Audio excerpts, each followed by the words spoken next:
lição muito boa, né?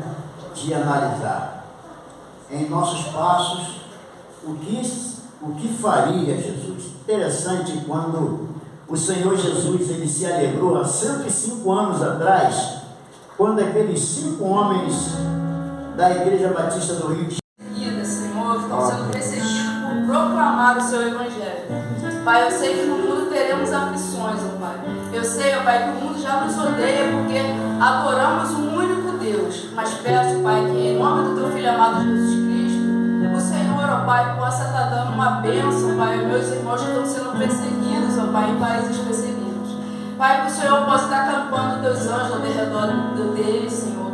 Pai, que quando eles forem, Pai, falar da Tua palavra, que o Teu Espírito Santo já esteja trabalhando, Senhor, naqueles corações, que ao abrir a boca, Pai, aquelas almas já se convertam a Ti. Pai, guarda a família, Senhor, daqueles missionários, guarda, Senhor, os filhos, guarda, Pai, cada um ali. Pai, agora, continuando nesse mesmo Espírito, Senhor, entrando, Pai, com ação de graça, corações alegres diante do Senhor, agradecendo pelos homens batistas, porque até aqui a Tua mão nos sustentou.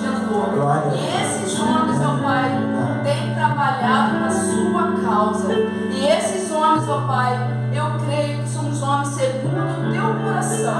Pai, que a Tua mão de poder esteja sobre a vida desses homens. Pai, que esses homens, ó Pai, possam cumprir o que está escrito lá em Efésios 6. Amar a sua esposa como Cristo amou a sua igreja. Que esses homens, ó Pai, possam proteger os seus lares. Que esses homens, ó Pai, possam ser usados e ousados para falar da Tua palavra, do Teu Evangelho. Pai, que esses homens, ó Pai, possam ser luz por onde quer que eles vão.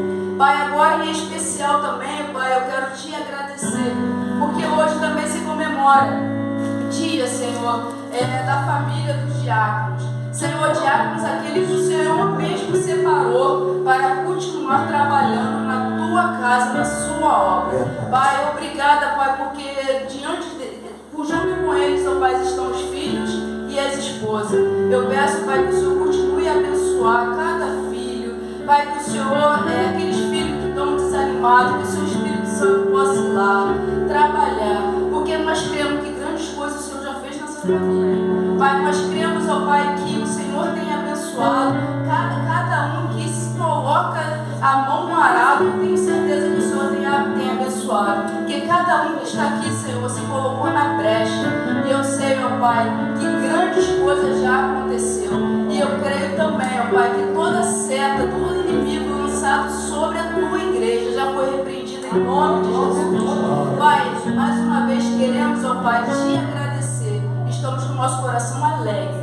Pai, recebe o nosso louvor, recebe, Senhor, a nossa gratidão. Pai, que em nome do Teu Filho amado Jesus Cristo, o Senhor possa estar abençoando cada um aqui que se faz presente. E aqueles que estão em casa, não nos esquecendo também, ó Pai, dos enfermos, Senhor, que estão hospitalizados, em especial a irmã Suzete, Senhor. Pai, que em nome do Teu Filho amado Jesus Cristo, o Senhor possa soprar naqueles pulmões do Teu Espírito Santo, que toda bactéria, toda infecção, Pai, por terra. Nós cremos, ó Pai, que grandes coisas o Senhor fez de lá, Pai, ela vai levantar daquela cama para a honra e glória do Teu nome, que toda marca será a marca que Jesus me curou, e almas vão se render aos Seus pés. Recebe, Pai, o nosso louvor, em nome de Jesus. Amém. Amém. Amém. Queiram sentar-se, queridos. Eu quero só lembrar ainda a igreja que no próximo domingo à noite estará pregando aqui o pastor Marcos. O pastor Marcos é da igreja congregacional Porto Novo em São Gonçalo, só que ele trabalha numa igreja congregacional, numa congregação da igreja ali em Laranjal, São Gonçalo. Então ele vai estar aqui no próximo domingo à noite proferindo a palavra de Deus, tá?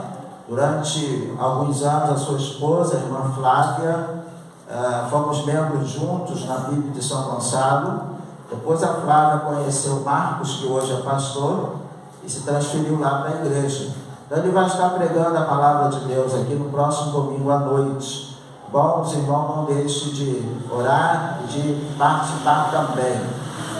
sábado é dia dos namorados, não é isso? Vou falar em namorados.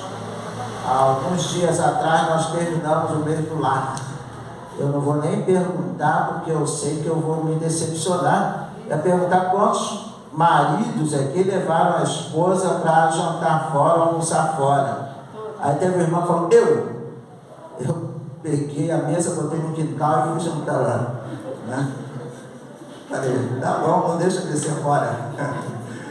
Mas, queridos, em nome de Jesus, terminamos o mês do lar e nós vamos, na verdade, agora no próximo domingo, terminar também esse dia dos namorados, que não deixa de enfatizar a família.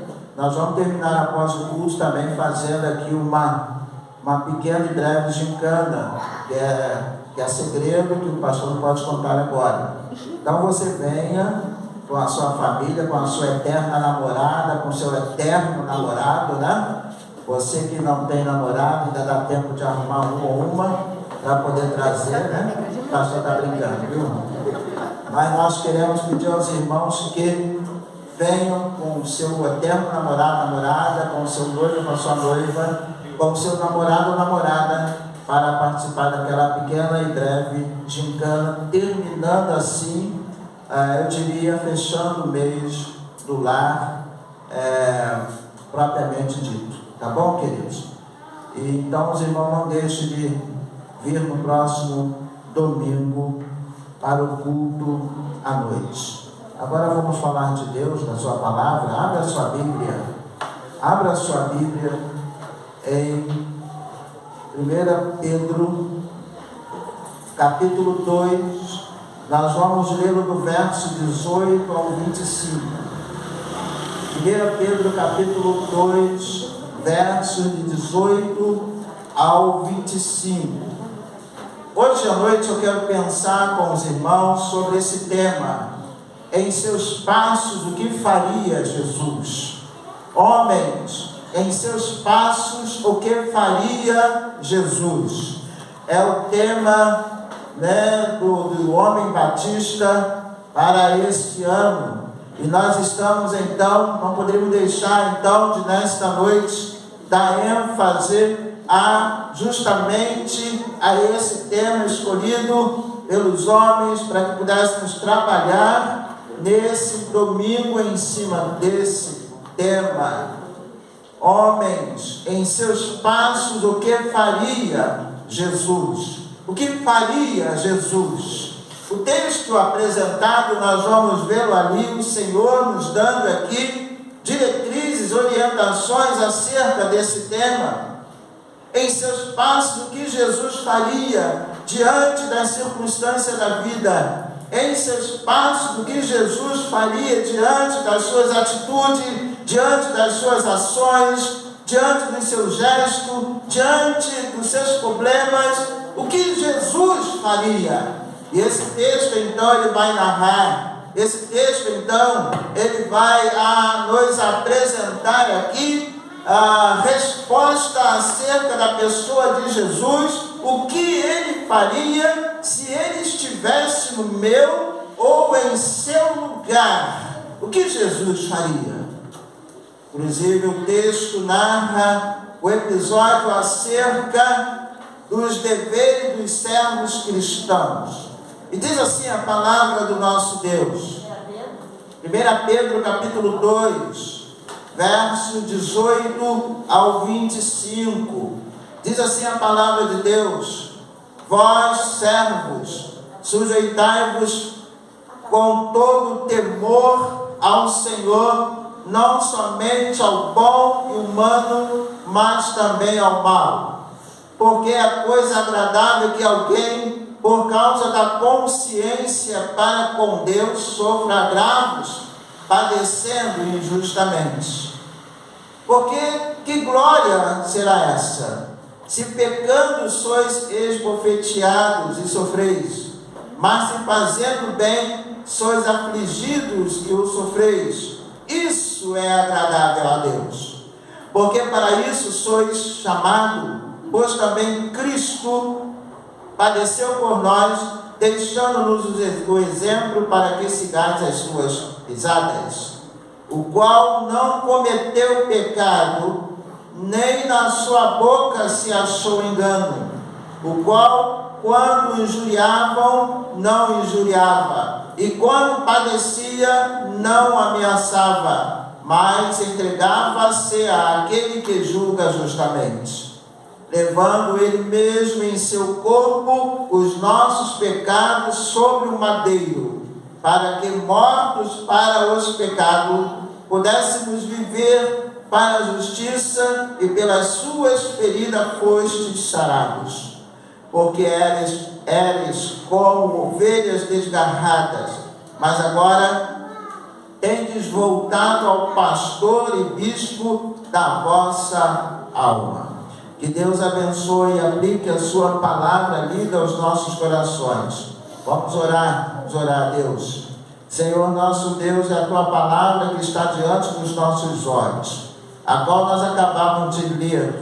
Ó Deus, com a intenção única e exclusiva de dela extrair uma mensagem vinda do teu coração para os nossos corações. Pai querido, em nome de Jesus, que a tua palavra então incomode a nossa vida, incomode os nossos corações, de uma maneira que nós possamos reagir-la à tua palavra nesta noite. Abençoa, Deus, esse humilde servo que fala contigo, que ele diminua e desapareça, para que Jesus cresça e apareça, porque toda honra e toda glória nós damos ao Senhor. Completa, Deus, tu tens liberdade em nosso meio, completa a tua obra em cada vida e em cada coração. É a oração que nós já te apresentamos, certos que o Senhor está ouvindo, está nos ouvindo e atenderá a nossa petição, que nós a fazemos, ó Deus, em nome do Senhor Jesus. Amém e amém. Uma pergunta com resposta. Uma pergunta com resposta.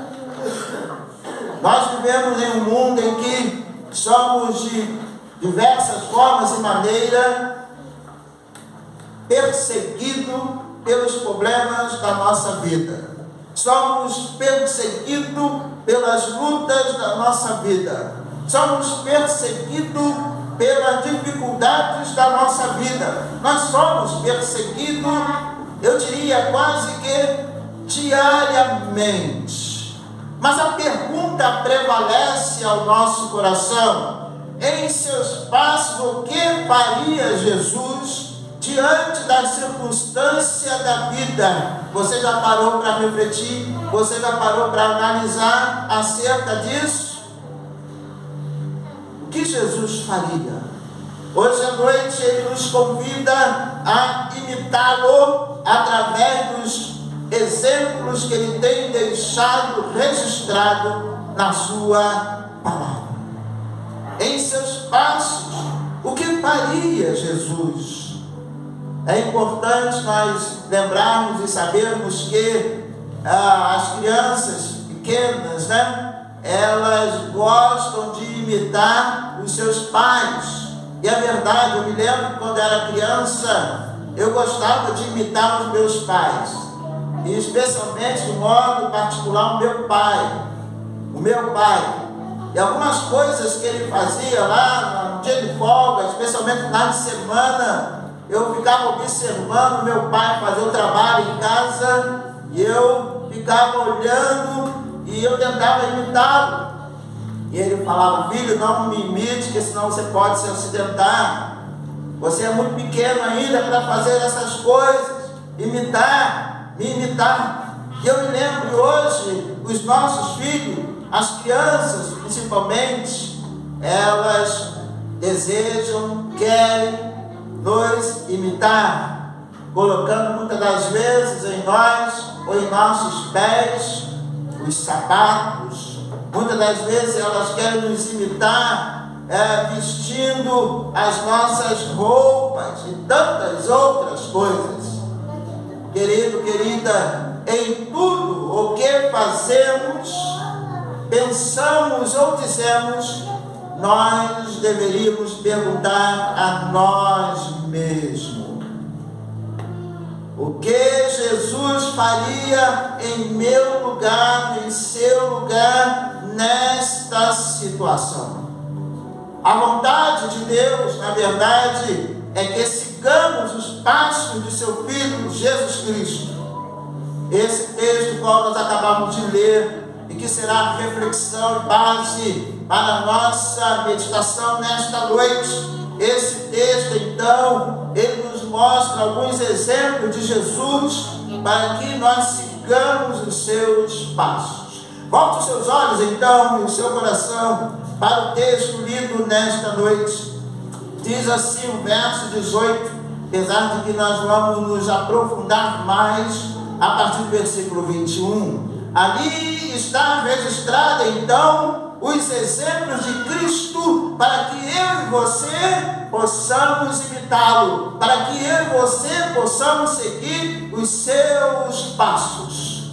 E diz assim a palavra de Deus: vós servos, sujeitai-vos, pois, com todo temor ao Senhor, não somente ao bom e humano, mas também ao mal.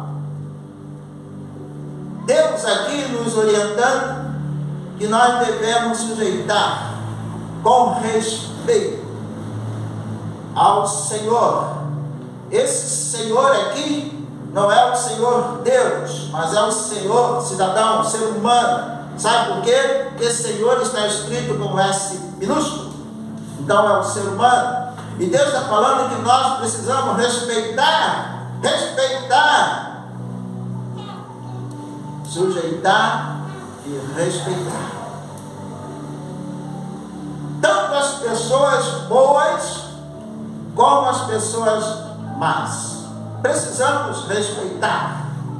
E quando você respeita, você imita, você honra o Senhor Jesus. Não pagar o mal com o mal. A pessoa mansa, ela não paga o mal com o mal. E a palavra aqui vai dizer acerca dessa verdade. Nesse versículo 23, a palavra diz: o qual, quando injuriava, Jesus não injuriava. E quando padecia, ele não ameaçava. E hoje o que a gente mais percebe são homens, infelizmente alguns crentes, saindo da graça. Se te xingam, o mundo te xinga, você rebate o xingamento. O mundo chega e fala: vai tomar nesse lugar, e você, vai você. Aí ali começa então uma discussão, começa então uma contenda. E a palavra de Deus aqui nos orienta que vale a pena ser manso, vale a pena pagar o preço da mansidão. E mais a gente ouve também. São homens de Deus dizendo que não levam um desaforo para casa, porque não é manso, é estourado. Não leva um desaforo para casa. Querem resolver ali na força do braço. E quando isso acontece, sabe o que pode ocorrer? É um indo para trás das grades e outro para 7 palmos abaixo da terra. Tudo porque não usou a mansidão. Palavra de Deus, então. Jesus, ele defendeu a sua própria honra. Ele defendeu os seus direitos, mas com mansidão. Com mansidão se resolve tudo. Uma vez lá no meu trabalho, chegou lá uma pessoa querendo resolver uma questão, chegou lá super nervoso. Eu falei: enquanto o senhor não se acalmar, eu não vou te atender. Senta aí, quer um copo d'água? Mandei dar um copo d'água aí. Quando o senhor se acalmar, o senhor me chama para eu te atender. Depois que ele se acalmou, ele falou: realmente você tem razão. Porque se eu fosse falar com ele ali, eu ia ficar de mal com ele, poderíamos entrar em atrito. A mansidão é uma bênção. Aqueles que são mansos é uma bênção. nós vemos Jesus, então, ele defendendo o Pai, mas não defendendo a si mesmo. Jesus, ele evitou a autodefesa. E o que levou Jesus a evitar a autodefesa foi justamente a mansidão. Por isso que o verso 23 vai dizer: quando ele era injuriado, quando injuriavam dele, ele não pagava com a mesma injúria. Quando ele padecia lá as açoites, as aflições, ele não ameaçava ninguém. E hoje, meu irmão, minha irmã, nós temos visto aí muitos homens e mulheres ameaçando o outro, porque está devendo dinheiro que não pagou. Ó, cuidado comigo, vou te pegar lá fora. Sabe por quê? Porque não é manso. Não é manso. Famílias estão se destruindo, justamente porque não há mansidão dentro do lar. A cobrança de todos os lados tem levado as famílias a se destruírem. Querido, não saia da graça para não ficar sem graça. Não saia da graça para não ser chamado de desgraçado. Não saia da graça. Hoje à noite, meu irmão, minha irmã, Deus deseja isso para nós, em nossos passos, o que Jesus faria. Jesus nos deu, nos dá o exemplo de sermos mansos. Lá na outra igreja que eu era pastor, meu apelido lá era calma, seja tranquilo, né? Porque eu dei meu testemunho de que eu era muito nervoso. Adriano sabe disso. Eu era muito nervoso, né? Antes de me converter a Cristo. E depois que eu me converti a Cristo aos 18 anos, Cristo tirou todo aquele nervosismo e me deu e fez de mim uma pessoa mansa. Eu não esquento a cabeça com nada, porque eu sei que Cristo está no controle e no comando. Portanto, irmão, esse é o exemplo que Cristo deseja que nós sigamos. Em seus passos ele faria isso. Ser manso, como ele foi. Eu quero terminar dando o quarto e último exemplo, para que possamos seguir o exemplo de Cristo. É que Cristo, ele entregava-se àquele que julgava ou que julga retamente. O versículo 23, na parte B, vai dizer assim: mas entregava-se àquele que julga justamente. Significa que Jesus, ele não se vingava de ninguém.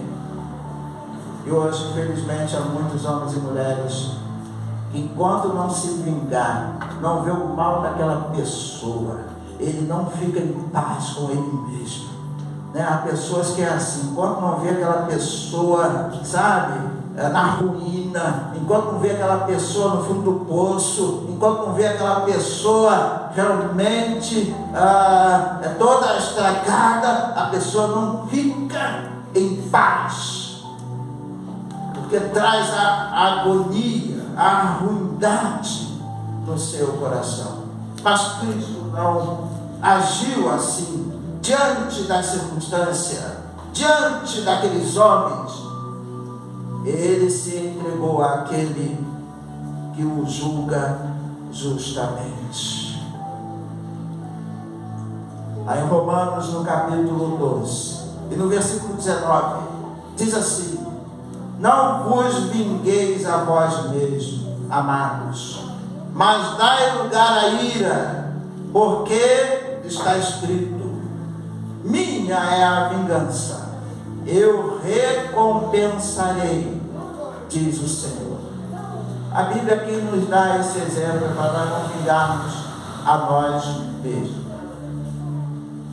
Mas dá lugar à ira, mas não peque. Não use o lugar da ira para você pecar.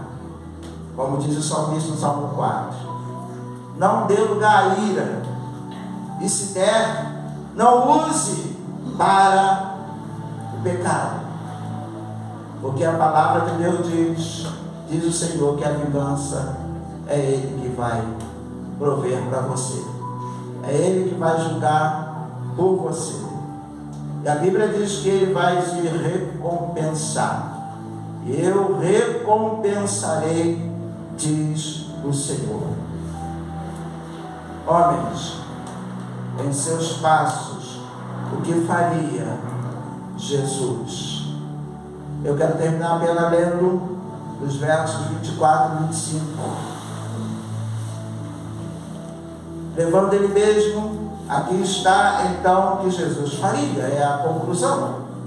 Levando ele mesmo em seu corpo os nossos pecados sobre o madeiro, para que mortos para os pecados pudéssemos viver para a justiça, e pelas suas feridas foste sarado. Porque eres como ovelhas desgarradas, mas agora tendes voltado ao pastor e bispo da vossa alma. Sabe o que isso quer dizer? Pedro apresentou sobre o sofrimento, ou melhor, Pedro aprendeu sobre o sofrimento, e com o sofrimento tudo ele aprendeu com a pessoa de Jesus. Ele sabia que o sofrimento de Jesus era parte do plano de Deus. Qual era a intenção, então? E a intenção de nos salvar. Por isso, homens que fazem parte da ABN, fazem parte da nossa denominação, homens, louve ao Senhor pelo sofrimento substitutivo de Cristo e pelo seu pagamento das penalidades das nossas culpas. Hoje à noite, a proposta do Evangelho é esta, ou a pergunta de Cristo para a minha vida e para a sua vida é essa: em seus passos, o que faria Jesus? Jesus faria tantas coisas, mas entre essas tantas coisas, Jesus não pecaria diante das ações, das atitudes, das aflições, das lutas, dos problemas, das dificuldades. Jesus não cometeu pecado. Há pessoas que por causa das dificuldades estão pecando, estão tomando o que é do outro, estão pecando. Jesus, diante das injúrias, ele não abriu a sua boca para enganar, muito pelo contrário, ele abriu a sua boca para ensinar e para profetizar para as pessoas. Jesus, o que ele faria é que ele usou o exemplo da mansidão. Uma vez convertido a Cristo, meu irmão, você precisa pedir a Ele para mudar o seu temperamento. Você precisa pedir a Cristo para mudar o seu temperamento diante dele e diante dos homens. Jesus, ele se entregou àquele que julga retamente. Ele se colocou diante do Pai e deixou com o Pai todo o processo de julgamento. Baixe sua cabeça. Olha a Deus. Olha a Deus. Hoje à noite é uma noite maravilhosa, em que Deus deseja falar a todos nós, de um modo especial e particular aos homens. Como tem sido o homem